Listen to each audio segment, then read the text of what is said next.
Welcome to another Out of the Office. This is Bill Schuh, and today's topic is a continuation of what we started in the last Out of the Office, which is looking at how to use Abaco's BusTools 1553 demo software to start your 1553 bus list and/or architecture design. And again, today we have Bill Tilman with Abaco back with us. Say hi, Bill. Hello, everybody. We're back to show deeper and bigger and better things. In following along with what Bill just said, last time we ended it off with looking at what can be done with this bus control list. How can we make it useful? How can we make it easier to work with? So one of those things was the ability to export the bus list. And Bill, why would that be valuable to both a non-Abaco product user and then an Abaco product user? Well, with our bus list, for what we have in the graphical representation here, it's real pretty. But you can't always fit all that kind of pretty stuff into a documentation. Sometimes that is a good view. Other times it's nice to have a text type representation. And from that, somebody could build their own bus list in their own tool as well. So we have the export here, and that's what we were talking about.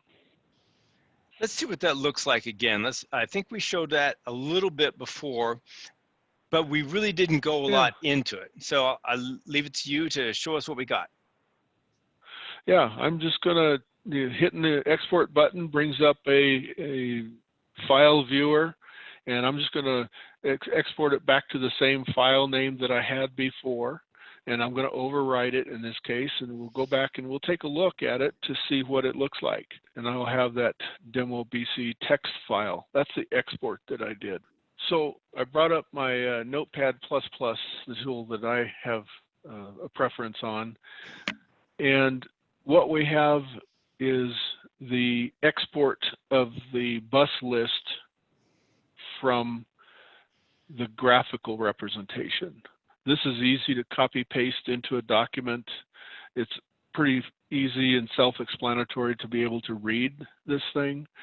And we can kind of see that we have the definitions in here. If we go back to the minor frame rate is 10 Hertz, and we can see that's defined in here.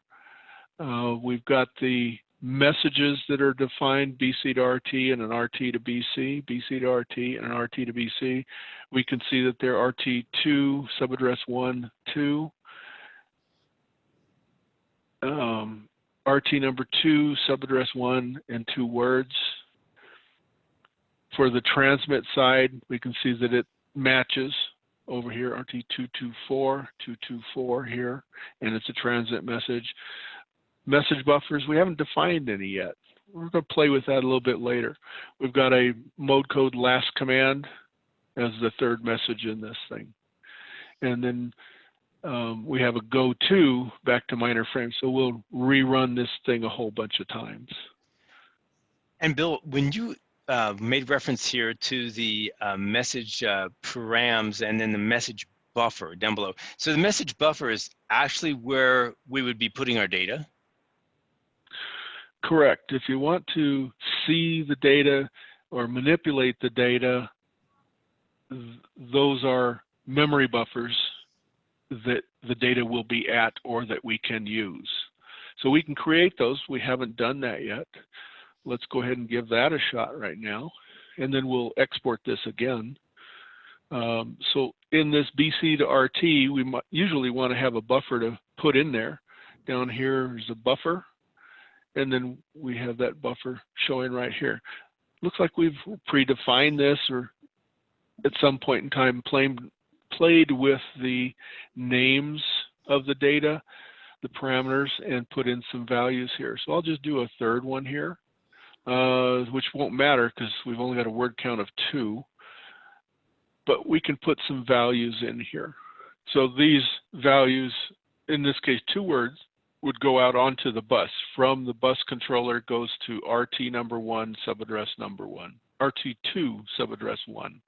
And we would see those values come out onto the wire. That's interesting. So then when looking at this, you've got also, just to call it to everyone's attention, you can represent the data here in engineering units or in hex. And the normal bus value as it's typically represented in 1553, I mean, that's typically hex, is it right? Correct. When you look at raw data, we like to talk in terms of hex values. So it's just the 16-bit representation in hex values. Yeah. Excellent. In engineering units, we have defined this as a floating point here, and this one is defined as an integer. We'll have to look at that in a different place to see how those are defined. So those, I mean, if we export this now, we would end up that in the file. Let me overwrite that same file name, and then let me pull it back up. Let's see here, demo BC, and so there it is. So now I've got it back in front. There we go. So I've got a buffer associated with message buffer number 1 and 2 words. And the data is defined up here, altitude 320 and fuel 567. So we can see here it's 16-bit signed and a 16-bit sign scaled. And there's the scaling factors there. And so not only have we been able to add data, it keeps track of all the different data buffers up at the top so that they're all located in one place. So graphically, we can add another minor frame and put the same information in there and the mode code. Or I kind of like, I'm not really a graphics point and click kind of person. I kind of like the textual version. I kind of like the idea of going to the exported data and edit it there. And for that, I would do it back in here. So I could go in here and just do a copy paste of this data right here through the minor frame. So from the start of the minor frame to the end of the minor frame, do a copy and then paste. And so that would give me 2 copies of the same minor frame, drop it in and go. So let me do a save on this and I'll import that here. So I'm going to first, let's just make this so we know it's not what we had before, and delete it. Okay, so I'm just going to import the file that I saved, this demo BC, and there it is. So I have now 2 frames that are exactly the same messages, same data buffer, same values, just a duplicate minor frame. You'll have the one minor frame go out in the first time increment at 0 and then at 0.1 seconds later. We could continue this on. And this is a good way to do a copy paste because the tool does not let you do a copy paste from within here. Here, let's do a little experiment. I'm just going to add a couple more of these minor frames. And I did it kind of differently. Right there. Okay, so I'm just going to save that again. So I added 2 more groups of 2 more messages. I'm going to save that. And rather than trying to delete this, I'm just going to import it. I know I'm pretty sure it'll overwrite it. And sure enough, there it is. So I now have 6 minor frames. Well, the nice thing here that happened, I noticed too, is that, Bill, if you look at each one of the minor frame message names, that the tool, even though your cut and paste didn't do this, the BusTools tool automatically numbered the frames differently. It did, and I just noticed that as well. It did it by itself. I was wondering how that was going to show up. So don't tell anybody about that. It worked very well. Too late. That It was really really did. neat. That was slick. So then Yeah. this also helps, at least in that area, to keep things clean by moving back and forth with your project. That way you can also see if you've made any colossal mistakes in your cut and paste. Yeah, you can incrementally work your way through, building up a huge list of messages. What would happen if you made a mistake? Let's say that you miscopied a frame or you incompletely copied it from the frame boundaries. Invalid token. So it does let us know. And it tells you what line to, So line 13. 13. So let's go to line 13. That's about where I took it out. I don't remember. Yeah, it's And right I'll do around a there. Control Z to put it back in, and there it is. Oh, it was line 13. So 13. So at line 13 is where it had the issue. Yeah. Huh, It's a great tool. It comes back and tells you where you've messed up and go back and fix it. Yeah, it did pretty good at that. It's really cool to actually be able to try some things out, see how forgiving the tool is, show people that if they make a mistake, most of the time the tool is going to catch you and help you go back and fix it up again.